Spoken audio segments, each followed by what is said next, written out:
Voilà, il a le rythme. Allez, à vous, vous le suivez.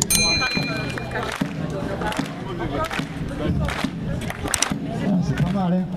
Un peu plus fort, un peu plus fort. C'est pas normal. Ouais.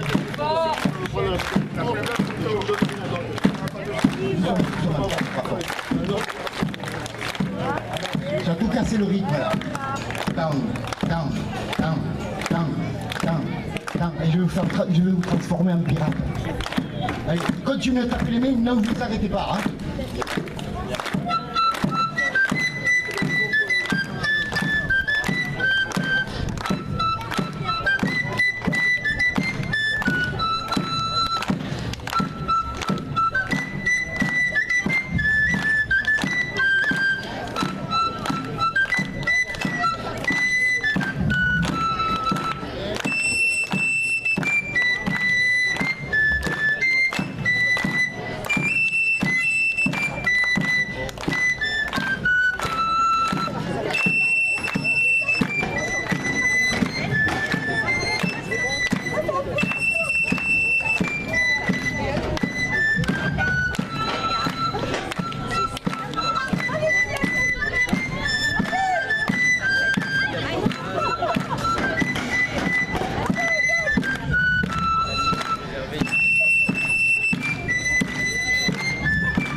Ne vous arrêtez pas.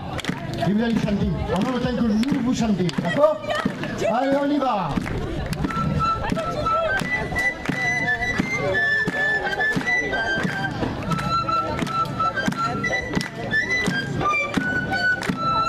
Plus fort.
« 20 mai 1720, le grand Saint-Antoine rentre d'un long et périlleux voyage.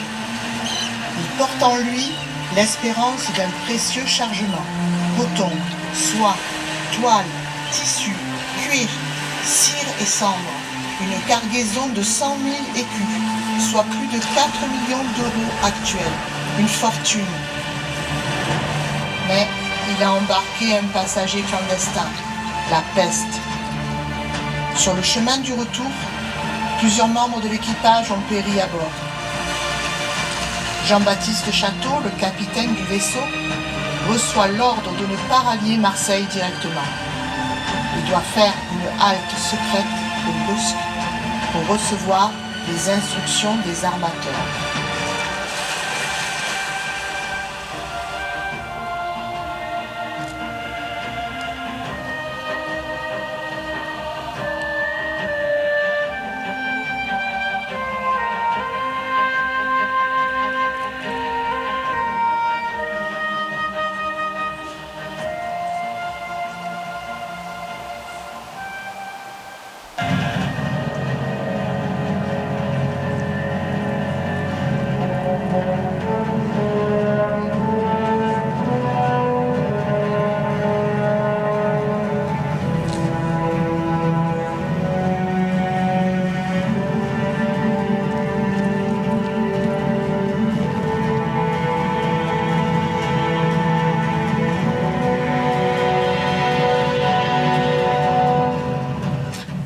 Bonsoir, capitaine Château.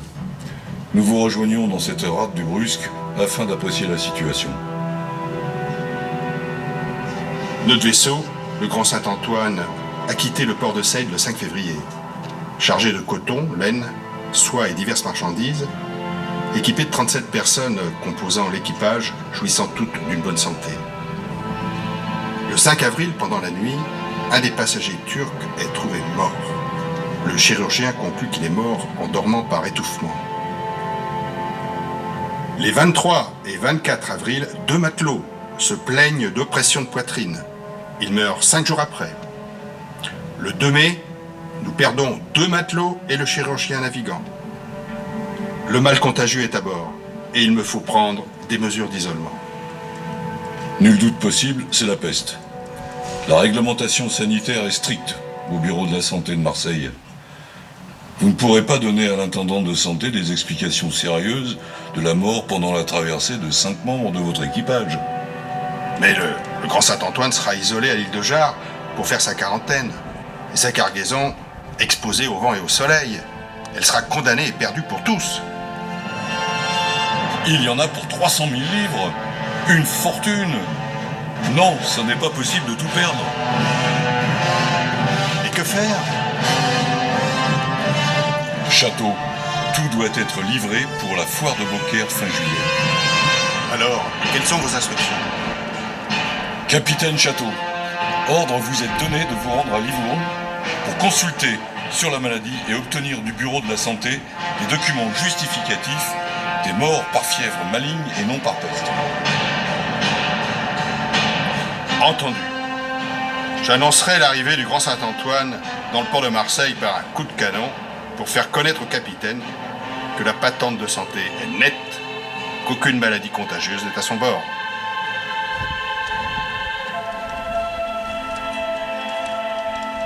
Le sort de Marseille et de toute la Provence est scellé.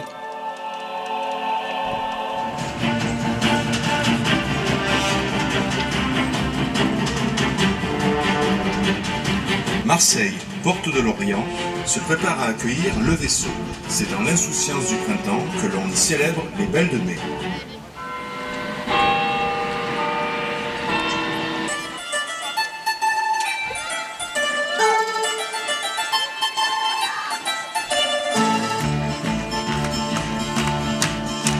Calan de Villafranca, sotto d'un caroubier, faiola contradanza, amuse Sergent Fourier. Tralala, tralala, ligandaulo si marido, tralala, tralala, ligandaulo su marina, vai che l'amor ti passerà, fai la viretta, vai che l'amor ti passerà, fai la viretta, fai la viretta.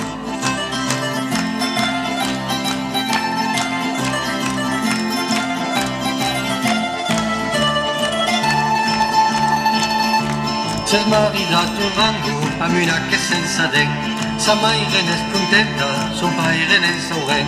Tralala, tralala, ligandaulo si marino, tralala, tralala, ligandaulo su marina, vai che l'amor ti passerà, fai la viretta, vai che l'amor ti passerà, fai la viretta, fai la viretta.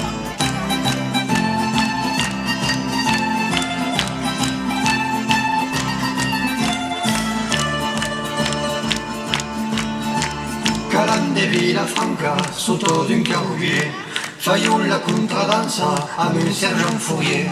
Tralala, tralala, ligandaulo si marino, tralala, tralala, ligandaulo su marina, vai che l'amor ti passerà, fai la viretta, vai che l'amor ti passerà, fai la viretta, fai la viretta. Tralala, tralala, ligandaulo si marino, tralala, tralala, ligandaulo su marina, vai che l'amor ti passerà, fai la viretta, vai che l'amor ti La passerà. mer Méditerranée fait vivre 100 000 âmes.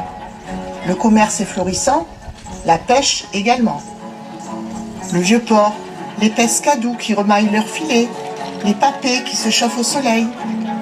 Mais tous observent amusés les poissonnières à leurs étals.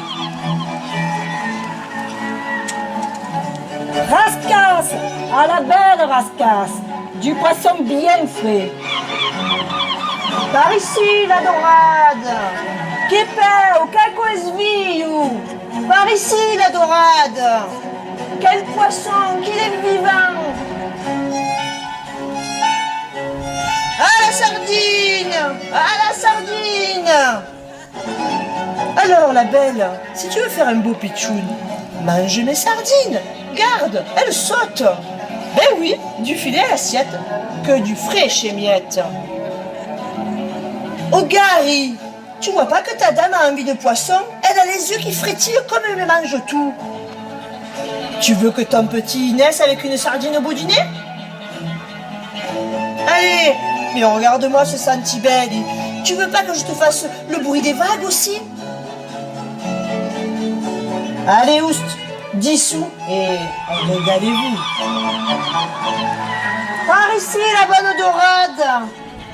Kako esviu. Par ici, la bonne dorade. Ben bonjour. Qu'est-ce que vous voulez, mon brave? Je veux une anguille bien fraîche et surtout pas chère. Moi, je n'ai que du poisson pourri. Et il n'y en a pas pour tout le monde. Ah, galège. Mais ce midi, quand tu te l'empêgueras sur l'emboligue ton anguille, elle sera de meilleur prix. Dis, branquignol, tu crois qu'on me le donne, le poisson? Ou bien qu'il est arrivé tout seul de Martigues, en marchant à pied? Sors d'ici, tu me suffoques. Commis à l'inspection du poisson frais et salé. Les échevins m'ont ordonné d'effectuer une tournée afin de veiller à la protection de la salubrité publique. Ah, c'est ma journée. Il ne manquait plus que l'inspecteur du poisson pourri. Dites, ce ne serait pas ce mariole qui vous envoie? Ah, vous pouvez le sentir, mon poisson. Il pue moins que vos pieds.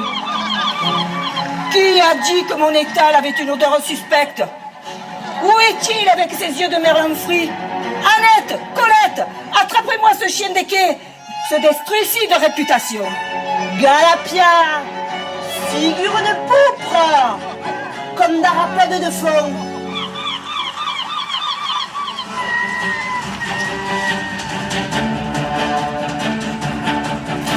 Pour les besoins du trésor, le roi a imaginé mettre aux enchères un office de gouverneur pour toutes les cités fortifiées du royaume.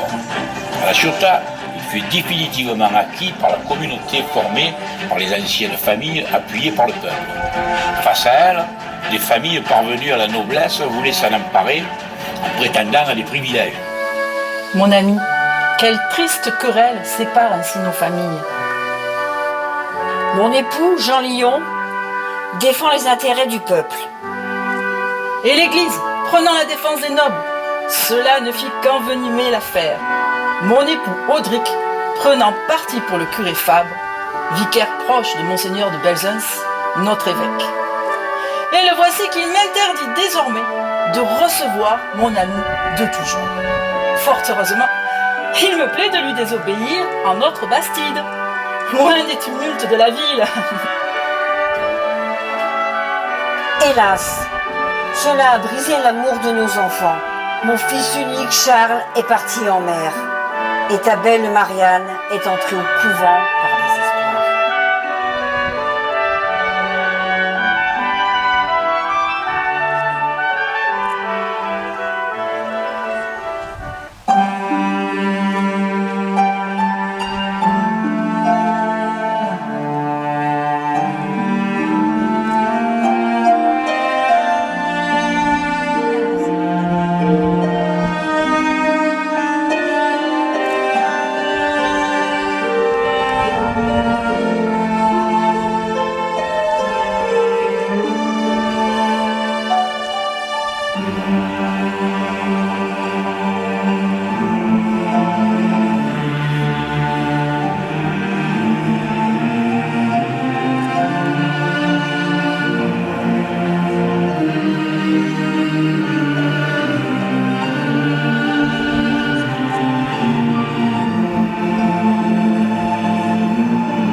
Jean Lion, navigateur au long cours et représentant des consuls de notre cité.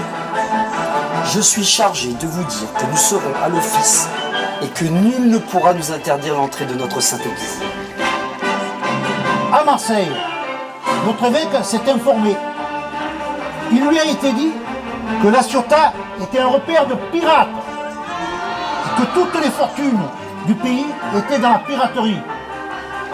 Oh, nous avons envoyé des plaintes au roi pour vos faits de violence. Mais quel blasphème! Le pouvoir en fout, mon ami Lion. Sir Roderick, en ma qualité de bourgeois de la Ciotat, je me porte garant de la bonté, de la sagesse et de la charité de notre curé. Et notre querelle vient de là, Audric. Ce possédé du diable a réussi à fâcher nos familles. Mon fils défie les tempêtes du chagrin, et votre fille Marianne pleure au couvent en l'abbaye de Saint-Victor de Marseille. Je m'embarque bien de vos plaintes. J'ai obtenu la cure à la recommandation des 2 archevêques de Paris et bien d'autres notables encore. De plus, vous êtes profondément intéressé. Oui, vous et votre clerc. Vous coupez en 2 les cierges que la communauté vous fournit pour les offices et vous en vendez plus de la moitié. Vous êtes des scélérats, des concubins, des enfants perdus, des diables qu'il faut chasser à coups de bâton de la ville, afin de vous voir revenir sans sacrement.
Je suis envoyé ici par Monseigneur de Belzunce, votre évêque. Il m'a chargé de paix et de conciliation. Il vous ordonne de cesser tracasseries et brouilles. Audric, Lion, embrassez-vous.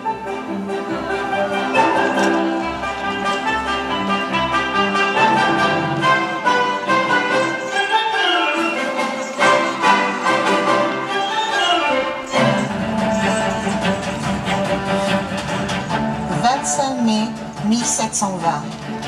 Le grand Saint-Antoine est en approche de Marseille. Il se doit d'obéir au règlement du Bureau de la Santé. Il fait reconnaître au capitaine de l'île de Pomègue que ses certificats sont nets. Il annonce son arrivée par un coup de canon. Vous devez à présent prêter serment sur cette palette, portant la première page de l'Évangile selon saint Jean. Moi, Jean-Baptiste Château, capitaine du Grand Saint-Antoine, je jure solennellement, par devant la très sainte Bible, qu'aucun des membres de l'équipage n'est atteint d'un mal funeste. Je vous présente patente nette. Telle est la vérité, je le jure.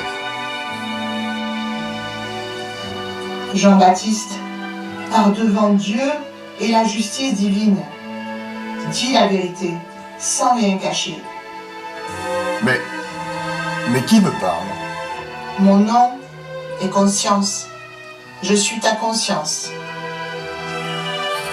Capitaine, plongez la patente dans ce baquet de vinaigre afin de la purifier.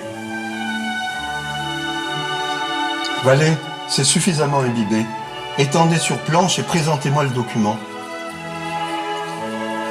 Les consuls des échelles déclarent patente nette. Maintenant, capitaine, répondez à mes questions. Commis des archives, écrivez les réponses. D'où venez-vous? De Seyde. Quels sont vos noms, prénoms et qualités? Château, Jean-Baptiste, capitaine de vaisseau marchand. Quel est le lieu de votre naissance? Marseille. Quel est le nom de votre navire? Grand Saint-Antoine. De quoi se compose votre cargaison? De diverses marchandises pour plusieurs intéressés. Quel jour êtes-vous parti? Le 30 janvier 1720. Quel était l'état de la santé publique à l'époque de votre départ? Bonne. Mais 8 membres de l'équipage sont morts pendant la traversée. Jean-Baptiste, la situation sanitaire à bord du navire était alarmante. Une maladie que l'on ose nommer. Quel navire avez-vous laissé au lieu de votre départ? Le navire du capitaine Buche. Avez-vous relâché quelque part? En quel lieu? À quelle époque? J'ai relâché à Tripoli de Syrie le 3 avril, à Chypre le 18 avril. Mais pourquoi faire silence sur les escales brusques? Eh oui, il te fallait informer les autres intéressés du navire. Voilà tout? Nous avons ensuite fait escale à Livourne le 19 mai. Avec 3 nouveaux malades à bord, qui trépassent aussitôt. Ils sont déclarés morts de fièvre maligne. Mais quelle ignorance, ce médecin de la santé de Livourne. Avez-vous des passagers à bord? Combien? J'ai 8 passagers, un Arménien et son valet, et d'autres passagers. Les remettrez-vous aux infirmeries ou les garderez-vous à bord pendant la quarantaine? Ils ont choisi d'effectuer leur quarantaine aux infirmeries. Avez-vous des capitaines que les consuls des Échelles vous ont obligés d'embarquer? J'ai le capitaine Joseph Carré et son écrivain, marin disgracié. Ceci étant consigné dans le registre, je fixe la quarantaine du vaisseau à 20 jours, la quarantaine des marchandises à 30 jours et celle des passagers à 10 jours. Commis, notez qu'il faut 4 portefaix. La voile sera remise à Monsieur Laurent pour purification dans l'eau de mer. Ah, j'allais oublier, il faut un garde. Ah, Marguerite, quel beau prénom en ce retour des beaux jours. Les arbres se réjouissent des chants des oiseaux, les papillons virevoltent de bonheur et les fleurs parfument nos jardins. Oh, que c'est beau! Voilà que notre Miette s'invente poétesse du vieux port de Marseille.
femme ou la porte.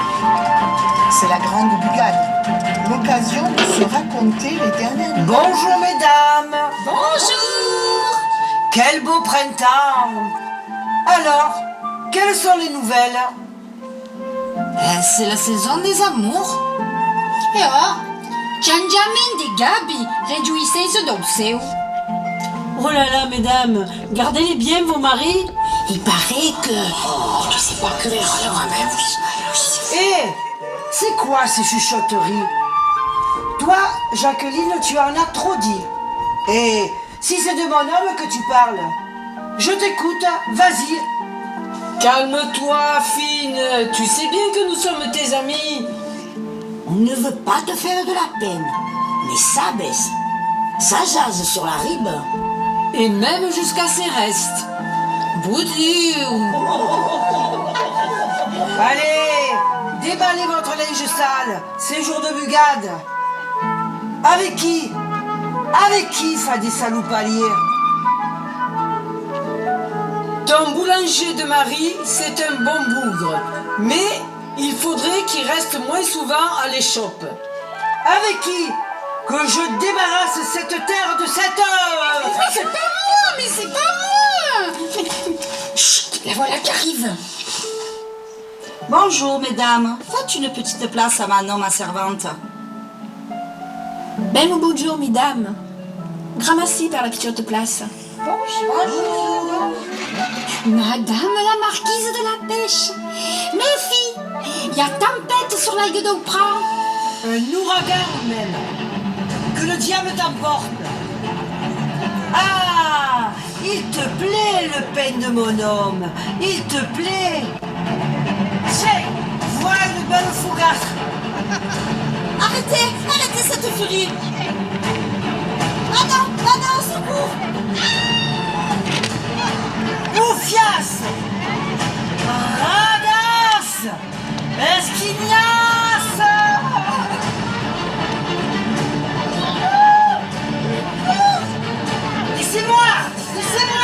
Laissez-moi que je fasse un malheur, que je me laisse cagasse. Sauvez-moi, par pitié, appelez les gendarmes. Cessez ce vacarme. Consul, faites que l'ordre public revienne.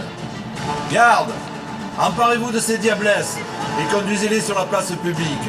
Si c'est une affaire d'adultère, nous la jugerons sur le champ.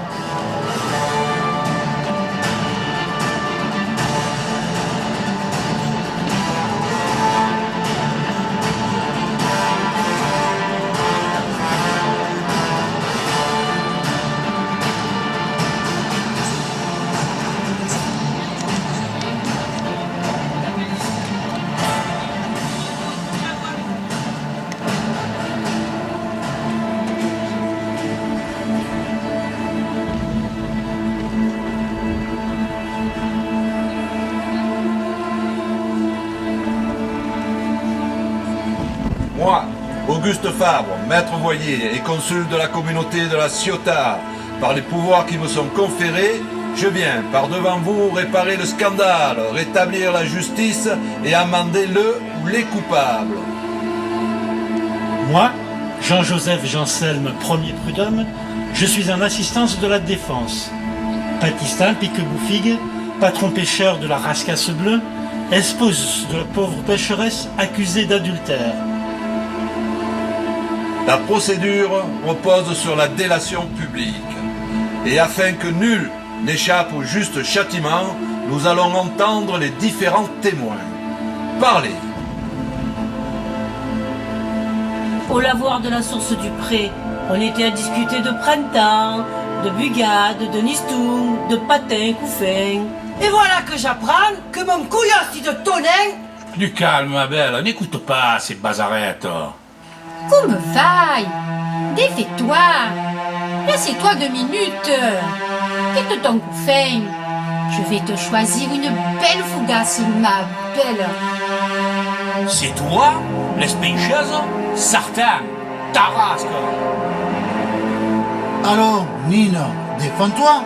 Dis que tu es honnête femme, épouse respectable, et que tu aimes bien sa maison, et qui prépare avec tendresse une belle table pour ton baptisté.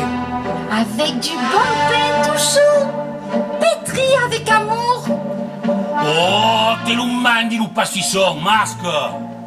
Dis, espèce de regardaire, mais tu ne porterais pas malheur? La vertu dans le monde est toujours poursuivie.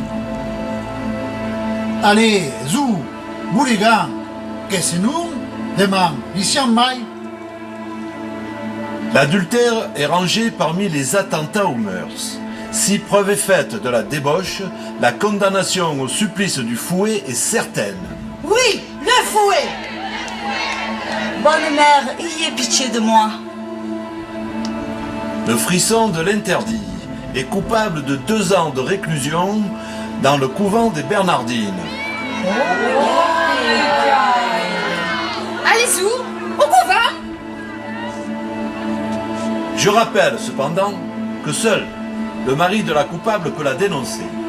S'il préfère se taire, l'adultère le plus notoire restera impuni. A-t-il quelque chose à rajouter? Qu'il renonce à poursuivre, que la prud'homie veillera au comportement exemplaire de la dite Nine, afin qu'aucun frémissement de jupon ne perturbe l'ordre public. Je m'y engage personnellement. Fai de bien, Bertrand. Siamo puliti di messaggio justice. Quant au témoin à charge, qu'il soit traité selon la coutume. À la baille. Oh, mais non, À la baille. au secours. Allez, Zou, faut retourner au pétrin. Fine, ma belle. Je vais te pétrir une brioche avec de la farine blanche et douce. Et vous, grenouille de Bénitier et Bernardine, oh, foutez le cœur. Le voyage sera long. Les échelles du Levant nous attendent. Nous longerons les côtes italiennes, puis de Malte vers la Crète, où nous ferons escale.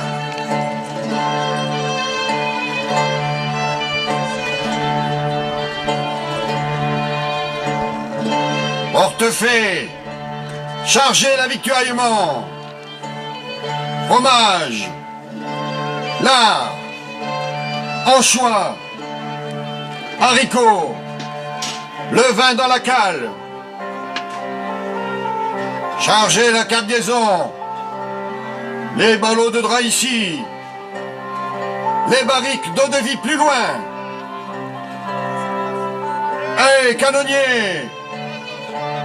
Attention à la poudre!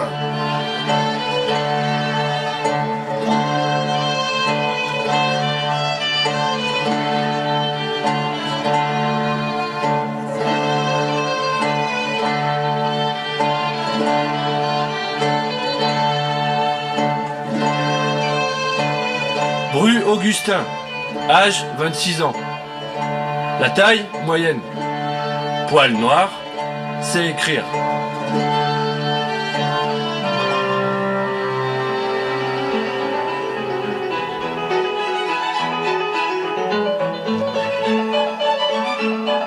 Matelot, votre salaire sera de 15 livres et plus si expérience. Vous changerez les vivres et équiperez le navire avant de faire voile. Si vous dormez en temps de garde et faisant le quart, vous serez mis au fer. Vous devez faire défense du navire dans le combat avec le canonnier qui répondra par les armes. Mousse, vous serez astreint à tous les services de bord pour 10 livres et 10 sols. Vous participerez à la défense du vaisseau en cas d'attaque barbaresque.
Un peu d'eau. Pauvre femme. Sa bouche est enflée.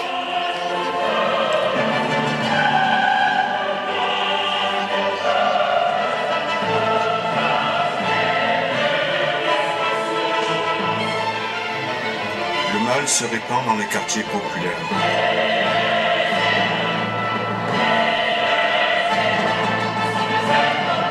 10 juillet. Un jeune garçon meurt sur la place de l'Anche. Sa sœur est malade à ses côtés. Un jeune médecin marseillais les examine.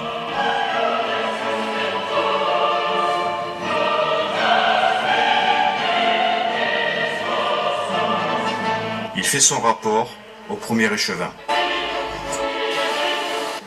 Bonjour, Jean Pessonnel, médecin à Marseille. Je viens d'examiner place de l'Anche, le jeune mourant et sa sœur. Ce sont les symptômes de la peste. N'alarmons pas les Marseillais. Conduisez notamment à la sourdine ces malheureux aux infirmeries. Garde, cachez les dépouilles dans les linceuls chauds vifs. Ce ne sont que les pauvres qui succombent. Ce ne sont qu'ivrognerie, passion infâme et misère. Les portes de la ville, elles ne peuvent plus suffire à la foule de ceux qui sortent.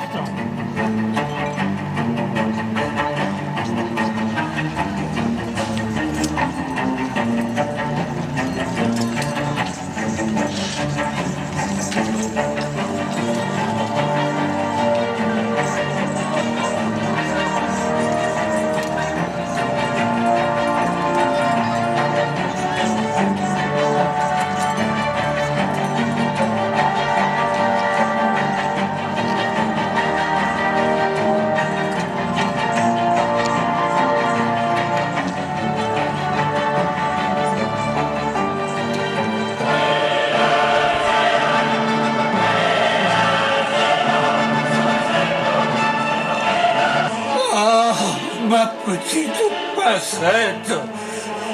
Pourquoi? Pourquoi, mon Dieu?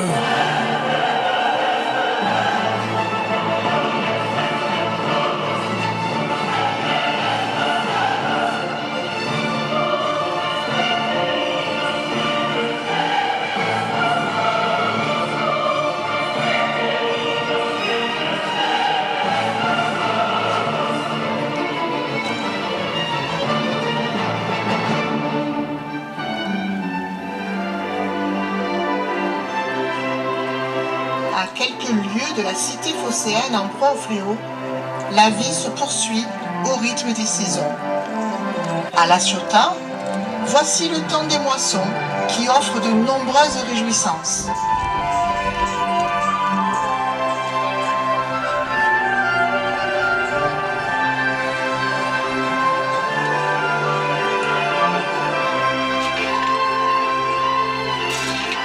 Charles Lion, l'amoureux inconsolé de la fille Audric, n'a plus parlé ni cherché à parler à aucune fille. Il n'a plus de passion que pour la chasse, il est presque toujours dans les montagnes et les bois. Car le vaisseau de son père ne l'emporte pas sur les mers. En ce moment, il est de retour d'un voyage qui n'a pas été sans péril. Est-ce qu'il est au courant de la paix retrouvée entre les familles?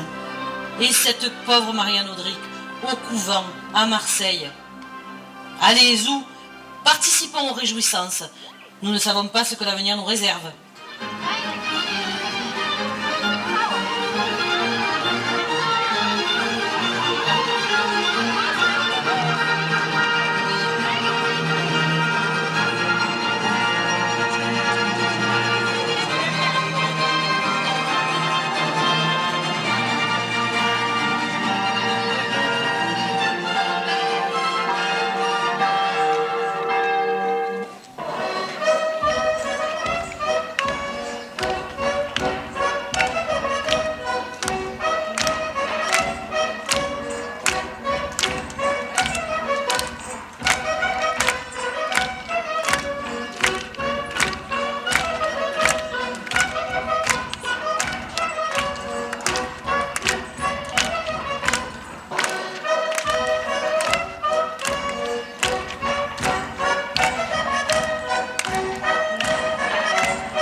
C'est terrible.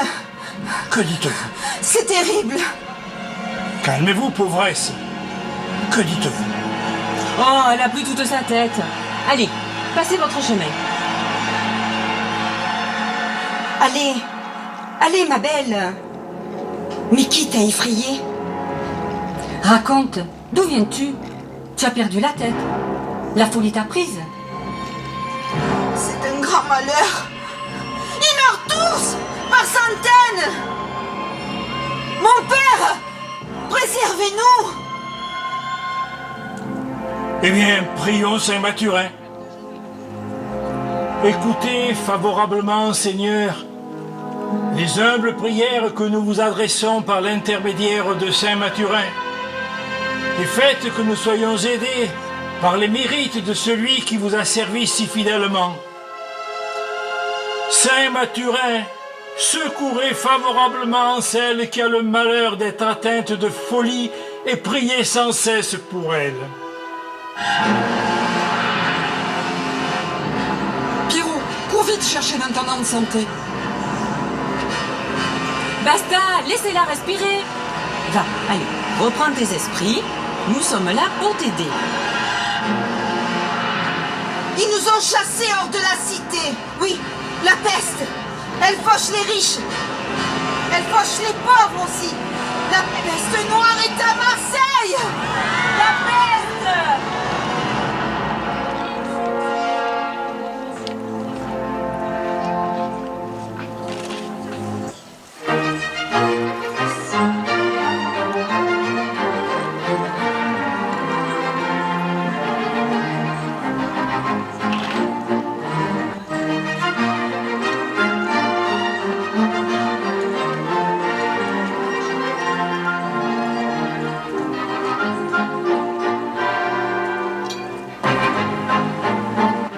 Je craignais de ne pouvoir pas tenir ma promesse.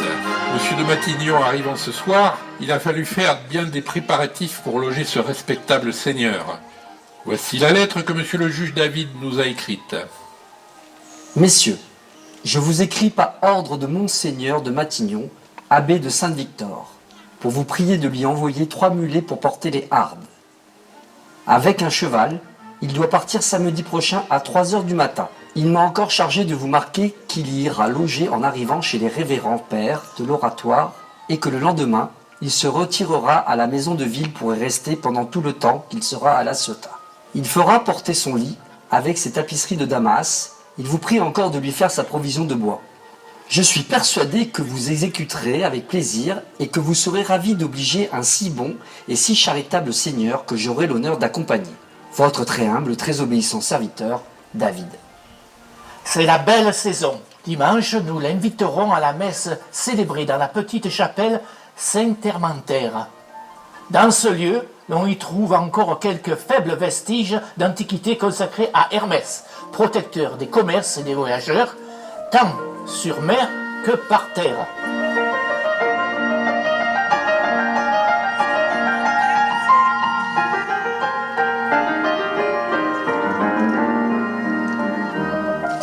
Mais que vient faire par ici Suzanne Lébrière?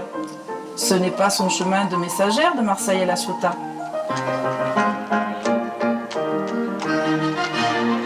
Une chaise! Ma fille! Marseille est en quarantaine. Des feux sont mis dans tous les lieux publics et devant chaque maison. Un corps de garde à chaque bout pour empêcher d'y entrer, comme d'en sortir. Et des commis distribuent les vivres aux familles. Le collège et toutes les écoles publiques ont été fermées. À mesure que nous partons de Marseille, 400 ou 500 personnes de la populace y faisaient un trouble épouvantable, criant qu'elles voulaient du pain. Mais le blé commence à manquer à ce qu'on dit. Ces pauvres Marseillais manquent avant tout non seulement de blé, mais leurs boulangers n'ont déjà plus même assez de bois pour faire cuire le pain. Et ils prient une consul de leur faire avoir le plus qu'ils pourront. J'ai revu ce matin mon compère Jean Lyon, qui est de retour. Il m'a dit vouloir me porter du chargement. Il a écrit en conséquence à Monsieur Estel, premier échevin de Marseille.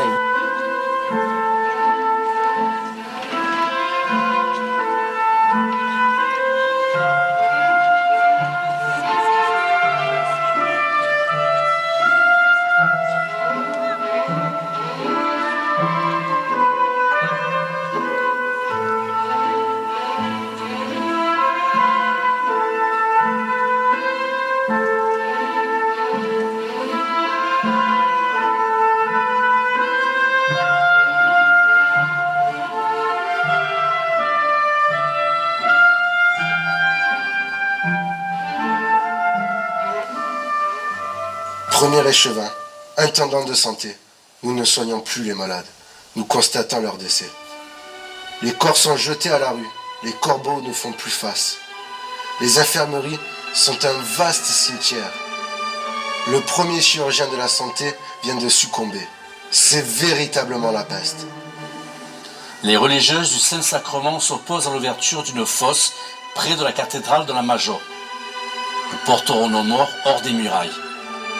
Libérez les forçats en renfort des corbeaux qui tombent à la tâche. Monsieur de Longeron, commandant de la ville, avec les soldats mènera les forçats par toutes les rues, l'épée et le pistolet au poing pour faire enlever les cadavres. Tous les fuyards ou pillards seront pendus en place publique. Ces bandits, dévoués à la mort, songent plus à voler dans les maisons qu'à retirer les cadavres.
Saint-Roch, le protecteur contre le mal funeste, est imploré et porté en procession.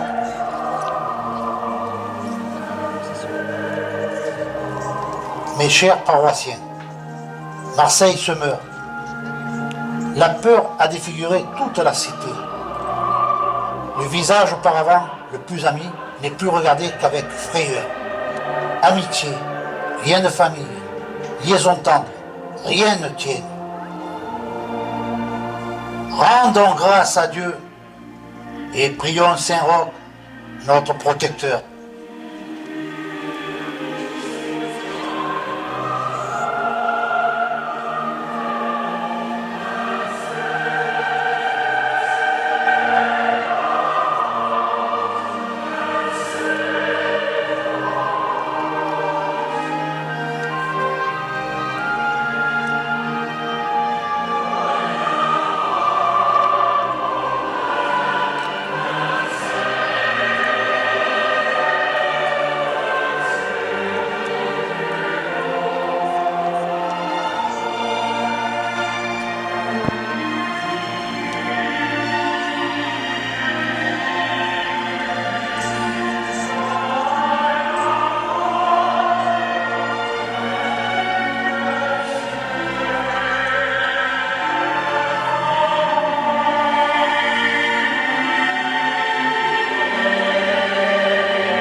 la bonté divine de Saint-Roch, La Ciotat s'est préservée du mal maudit. Le temps des vendanges offre une belle récolte en cet automne 1720.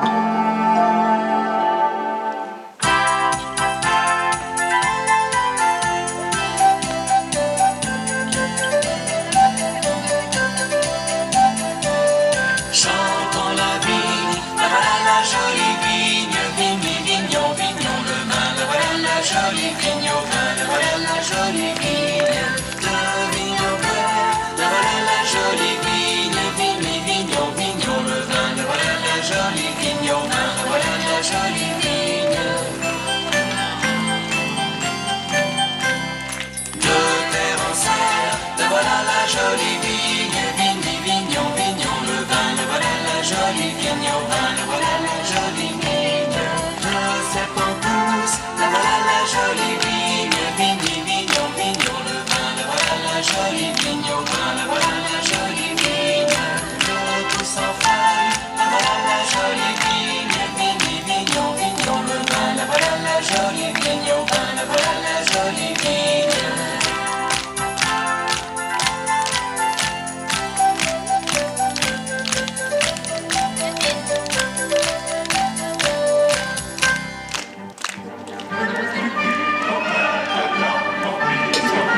Oh, épargne le pauvre Charles, qui est obligé de boire du vin de messe du matin jusqu'au coucher du soleil. Allez, sors du tonneau, ivrogne! Allez, tu as déjà bu toute ta cave. Les vendanges arrivent. Et ta femme, elle arrive en courant. C'est pour toi, mon pauvre Charlie. Ah, tu crois que je te vois pas, hein? Allez, vas-y, te cacher dans tes vignes, gros soulard!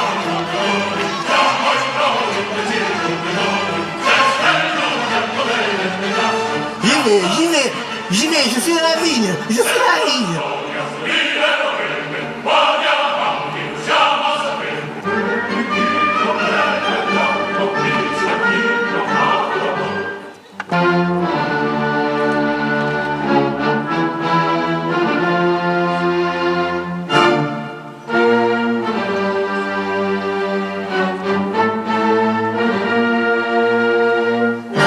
D'affreuses nouvelles nous invitent à prendre votre respectable avis en qualité de seigneur du lieu. Et comment sommes-nous en ce moment? Toujours mal. On dit que Cassis, Gémenos sont infectés. Le petit hameau de Bandol l'est d'une manière horrible. Les survivants se sont jetés de désespoir dans les bois environnants. Dites aux gardes du pas de la colle de ne pas admettre de billets de Cassis. De notre côté, Auriol, Saint-Zacharie sont atteintes et fortement. La Cadière est encore assez près de Bandol pour qu'elle ne reste pas en dehors de tout soupçon. La police est sévère. Il y a là 4 communautés. La Cadière, le Castelet, le Bossé et Évenos qui se règlent sur nous et nous demandent sans cesse des conseils.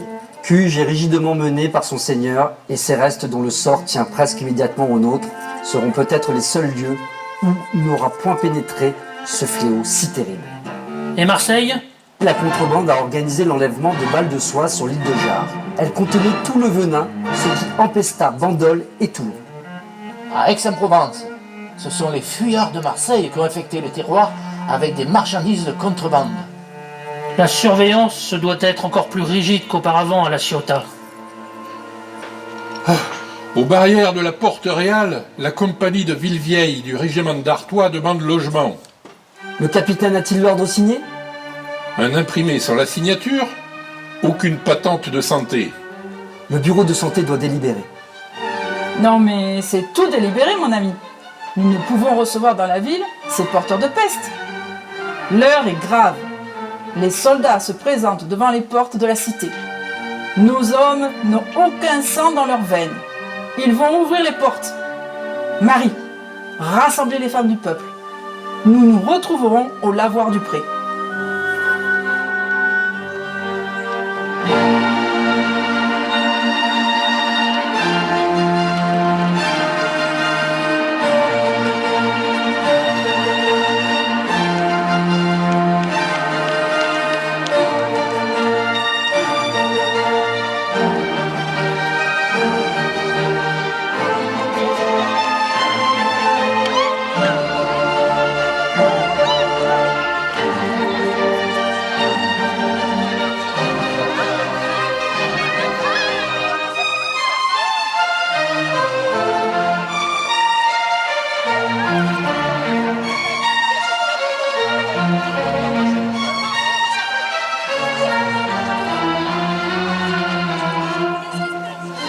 moyens de protéger nos enfants.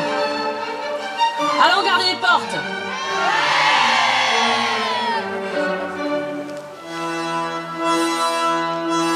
Fine, Jeanne, Valentine et Louise, nous nous occuperons de nos chiffres molles de Marie et les assommerons si besoin. Libérez les gueuses, elles nous prêteront main forte. T'inquiète, ma belle. Nous taquinerons du bâton. Tous ces pouilleux qui couvrent la gueuse. Préparez vos munitions. Pierre, maillet, bâton et fourche. Nous ferons bouillir de l'huile. Les femmes de la Ciotat sont en insurrection.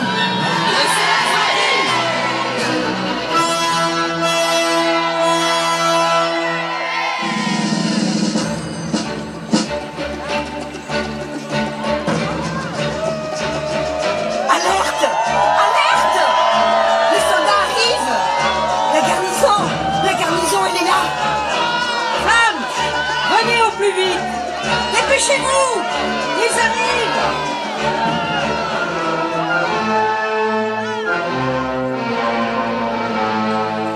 Qui êtes-vous, soldats, qui tentez de franchir les portes de la ville? Nous sommes les soldats de la garnison du roi et venons de Marseille. De Marseille? Protégeons-nous! Ils ont sans doute la peste!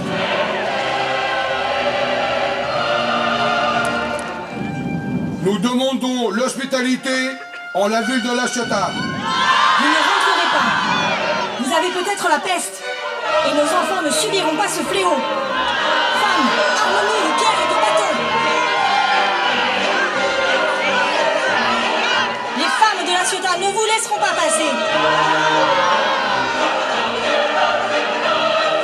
Et s'il faut se battre, nous nous battrons! Cessez, femmes! Cessez! Si vous ne vous pliez pas aux ordres de Sa Majesté, nous ferons usage de nos armes pour passer les portes de la ville.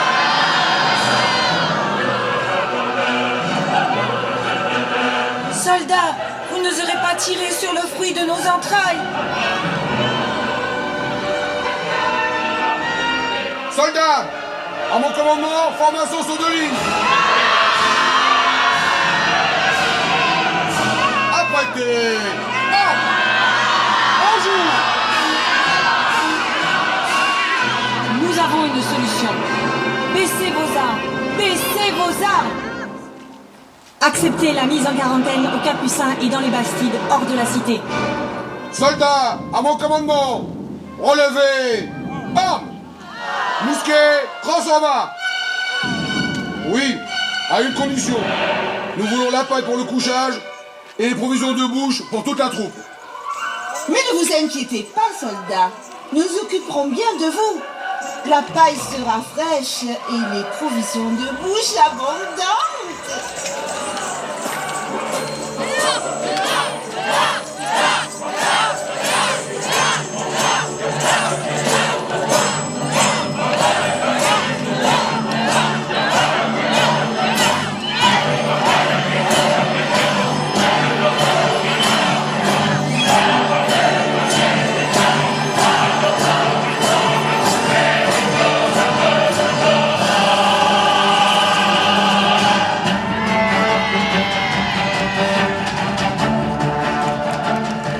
La peste est véritablement contagieuse. Tout ce qui peut emmener foule et contact du peuple doit en être interdit par l'administration. Respectons l'arrêt du Parlement. Toute assemblée, fête, danse et festin, baptême, mariage et enterrement cesseront, sauf d'être le nombre réglé par les dites assemblées. Surtout qu'on ne laisse sortir personne sans une permission par écrit. Fermons en même temps les académies et les cafés. Considérant les affreux désordres qui pourraient survenir en temps de contagion, nous avons demandé à Sa Majesté de pouvoir juger tous les crimes. Il s'agit de la santé publique. Les projets de contrebande s'exécutent hélas plus ou moins paisiblement aux infirmeries. Et s'il n'y avait que de l'étoffe de contrebande.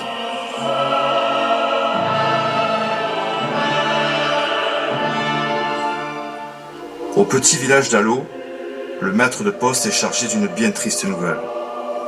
La tante Clarisse, bien vieille et tant aimée, vient de casser sa pipe.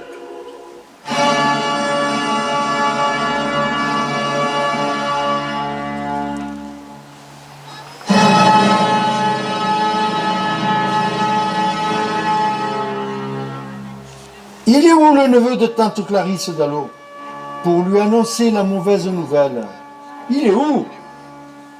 Je suis le neveu de tante Clarisse. Mais qui m'appelle ici promptement? Pécaille, est-ce morte la tante? Elle était en train de manger un aioli extraordinaire, en regardant tourner les ailes du moulin d'Allot. Un aioli avec tout de bien, une merluce. Et la voilà qui déguste la merluce. Une arête, elle l'estrangle, elle s'étouffe. On a tout fait. L'ami, on lui a fait boire un chicoulot, on lui a tapé sur l'esquille, et tiens, elle est morte. C'est un grand malheur, notre tante Clarisse. Si joviale, toujours à faire des petites farces. Cette fois, elle nous a fait une sacrée surprise. S'étrangler avec une arête de merluce. Nous sommes venus pour la cérémonie. Accompagnons tante Clarisse à sa dernière demeure. Merci mon père, je préviens les amis et la famille. Demandons aux pénitents blancs et aux médecins de nous assister en cette dramatique besogne. C'est une tragédie, notre tante adorée. La mort pour vous, la dépouille pour nous.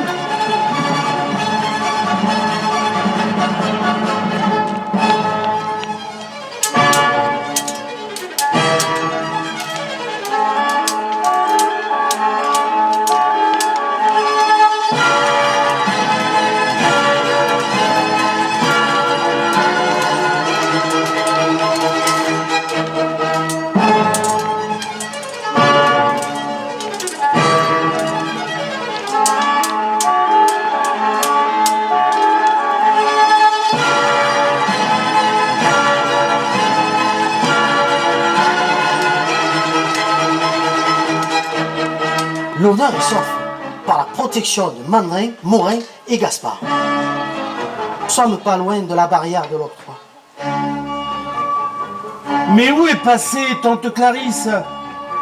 Tante Clarisse, celle qui a cassé sa pipe à moi, sa pipe qui a du bon tabac.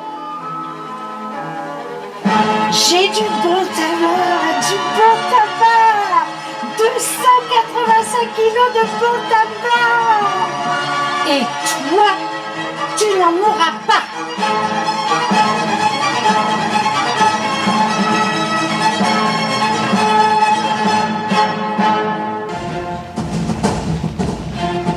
De la part de messieurs les consuls, gouverneurs de la Ciotat, on avertit le public qu'il y aura marché et foire d'automne. Marchands, marchandes, chaudronniers, couretiers, jardiniers, fruitières, revendeuses et autres personnes de cette cité pourront vendre et étaler leurs marchandises.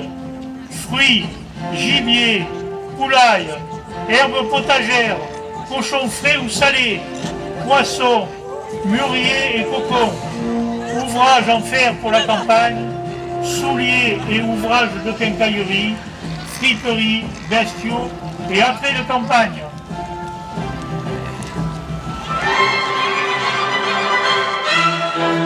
Par ici! Par ici! Par ici, le breuvage antipeste! Monseigneur! Gentilhomme! Demoiselle! Par ici, le breuvage antipeste! Monseigneur! Gentilhomme! Demoiselle! Pour ne pas enflammer le sang, je vous conseille de taster. Et pour désinfecter le vinaigre des 4 voleurs, 3 pintes de fort vinaigre de vin blanc, une pointe d'absinthe, une poignée de graines d'épier, une poignée de graines de genièvre, une poignée de marjolaine sauvage, une poignée de sauge, 50 clous de girofle, 2 onces de racines de huile campanard, 2 onces d'angélique, 2 onces de romarin, 2 onces de marube, 3 rots de camphre. Et pour l'usage, on s'en frotte les tempes, les oreilles et les mains plusieurs fois par jour.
Je ne sais pourquoi je vous écris, Charles.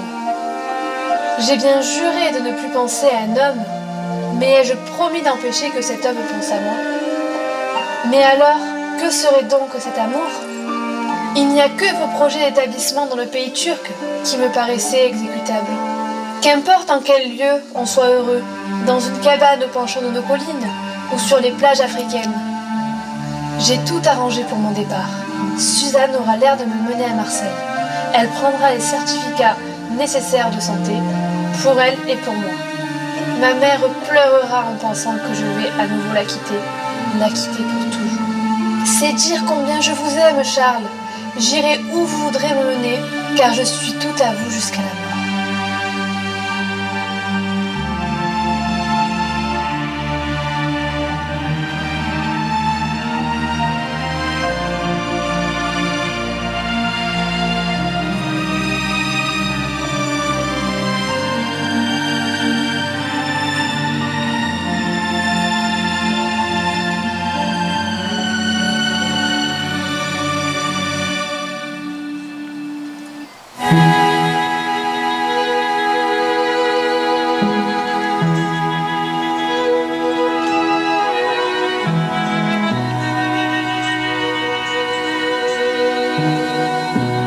La nature s'est endormie. L'hiver 1720 arrive sur Marseille, qui voit s'éloigner la funeste épidémie. La mort violente fait place à la faim et au froid. Les rescapés tentent de survivre.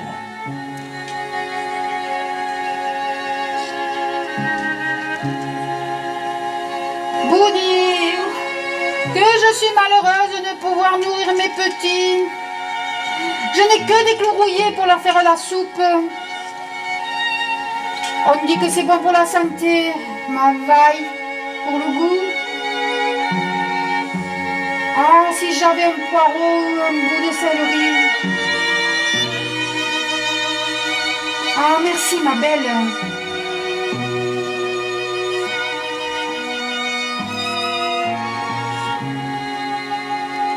Avec un petit poisson, ce ne serait pas mal. Ah, bonne mère, dites-leur à tous ces rascous que j'ai pas autre chose que des clous pour mes petits. Ah, merci, merci. Le bon Dieu te le rendra. Eh bien, en attendant, je le prends. Oh, la Félicie, tu la mérites, ta luge. Et avec elle, voici 2 belles pierres de mer. Nous autres, les gens de mer, nous faisons la soupe de pierre. Tu verras comme c'est goûteux et bon pour la santé. Va il frais des matis. Plus de bois pour passer l'hiver. Nous avons survécu à la peste. Nous ne passerons pas l'hiver ici. Faut nous trouver un ailleurs. Il paraît que le roi a une brave colère après nous. Il veut faire construire un mur pour ne pas être contaminé. Pas possible, un mur? Et même des gardes prêts à vous tirer dessus si vous essayez de passer.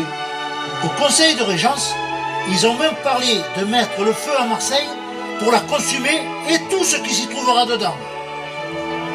Eh ben, cela nous réchauffera. Et le pain? Qui va nous donner le pain? C'est lui qui nourrit mes petits? Plus de blé, plus de bois, plus de boulanger. Si un poulie, c'est une calamité. Notre évêque a écrit au pape Clément XI. Il fait don de blé pour 3800 charges. Une première expédition est arrivée dans le port de la Ciotat qui n'a pas la peste.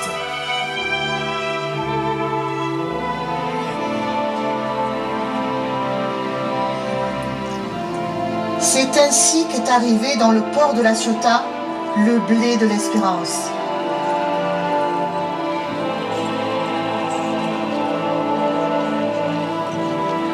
Premier concile de cette cité, voici le blé tant attendu. Le pape a cœur de secourir les Provençaux, accablés par le venin pesteux.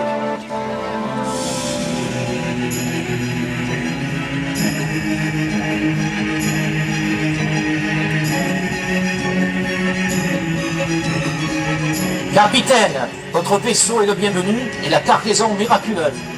Célébrons votre venue parmi nous.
Ma douce Marianne, j'ai confié notre amour à Monseigneur de Matignon. Il ne partage hélas pas nos illusions. Vos vœux ne peuvent être cassés. Seul notre départ est possible pour espérer notre bonheur. Je sortirai de quarantaine et me rendrai clandestinement par barque à la rame dans l'anse de Figueroles.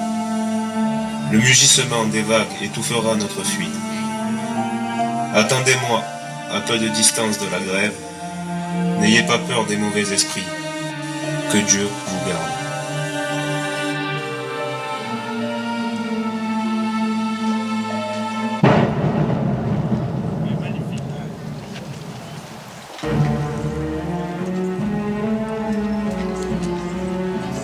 Lieutenant, lieutenant, un navire est annoncé. C'est une frégate à pavillon français. Elle est chargée de bois pour d'autres chantiers de l'Escalet. Capitaine, votre nom, d'où venez-vous? Et quelle est la nature de vos marchandises? Capitaine Frank, dit le Borgne.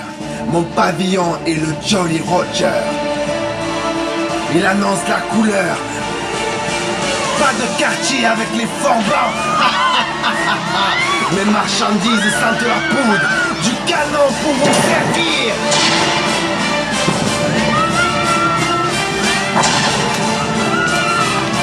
Alerte! Alerte! C'est un bateau pirate! À l'abordage!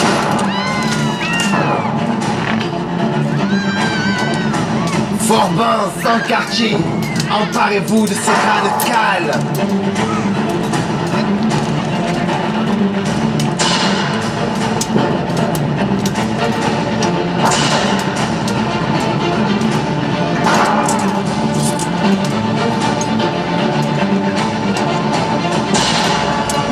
est prise. Cessez le combat.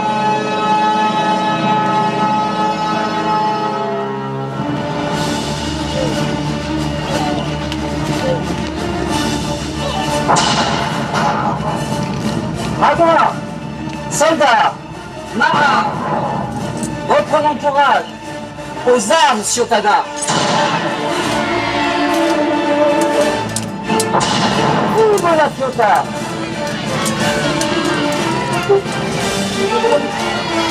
Scélérat, écumeur des mers, vous n'aurez pas nos sacs de blé. Feu!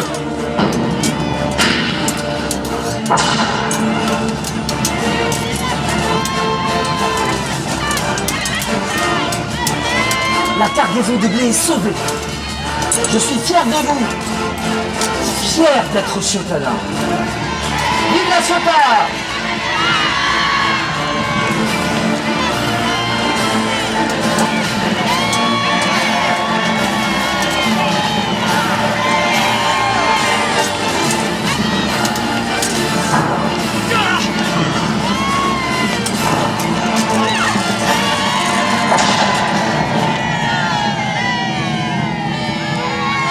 Nouveau approche, le Noël provençal commence le 4 décembre à la Sainte-Barbe.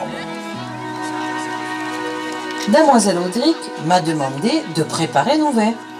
Et elle a invité la famille, les voisins, ainsi que notre Seigneur, l'abbé de Saint-Victor, qui est encore des nôtres. Sur Marin, il portera sans doute le vin. Les vendanges ont été bonnes cette année.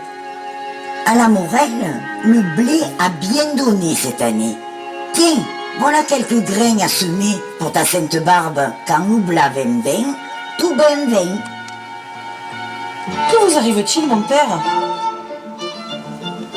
La charrette qui descendait de Céleste pour livrer le bois à la chapelle, elle a cassé sa roue. Il nous faut des hommes forts. J'envoie le Pichou chercher son père. Il en faudrait au moins 4 pour décharger le bois et sortir de l'ornière. Oh, c'est moi. C'est Charlie. C'est moi. C'est Charlie. Oh, mais c'est Charlie, c'est moi. Vous savez pas la nouvelle? Je viens de voir la charrette qui a fait balimbala à Saint-Anne-Ranterre. Et qu'est-ce que tu attends pour aller prêter main forte? J'attends pas. Je réfléchis. Je réfléchis. Oh, ce coup-ci, le bon Dieu n'a pas été avec vous, hein, mon père. Elle est bien estramassée, la charrette. Et surtout, ne me dites pas qu'un peu d'eau bénite de la fontaine sainte arrangera l'affaire. Et le voilà qui blasphème maintenant. Bon, j'ai soif. Il n'y aurait pas un petit muscat pour me donner du courage? Pas le blanc de vin de messe. Celui bien rouge et bien sucré, qui plaît jusqu'à la cour de France. Celui que les notables demandent contre bonne faveur, les fameux pots de vin. Charlie, nous n'avons pas besoin de ton ivrognerie. D'ailleurs, tu réfléchis trop et cela te ramollit sous le cacalucho. Eh bien, tant pis. Tant pis pour vous. J'avais justement trouvé. J'avais une bonne idée. Voilà. Fai ana cerca Molinari. Molinari. Grand c'est bon Dieu.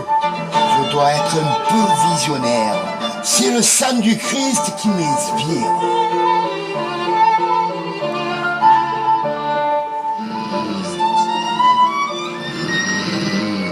Il arrive aux oreilles de ces deux femmes comme un certain frôlement de feuillage et de broussailles. Un léger piétinement sur les cailloux des sentiers et même, par intervalles, une sorte de chuchotement étouffé. Elles craignent d'avoir été suivies. Mais par qui? 5 décembre. 2 femmes, descendent avec précaution dans le vallon de la calanque de Figuereux et s'assoient à peu de distance de la grève. Il arrive aux oreilles de ces deux femmes comme un certain frôlement de feuillage et de broussailles. Un léger piétinement sur les cailloux des sentiers. Qui vive! Qui vive!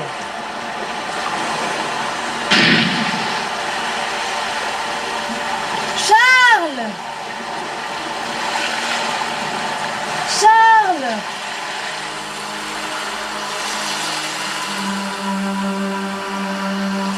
Laissez-moi! Laissez-moi! Laissez-moi, vous autres qui l'avez tué! Laissez-moi, je veux le joindre! Je veux que la mer nous serve à tous les deux de tombeau!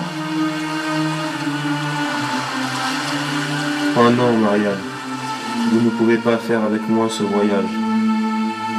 Il sera long, bien long. Marianne, ce voyage que je vais faire seul.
Marianne reprit la route de Marseille.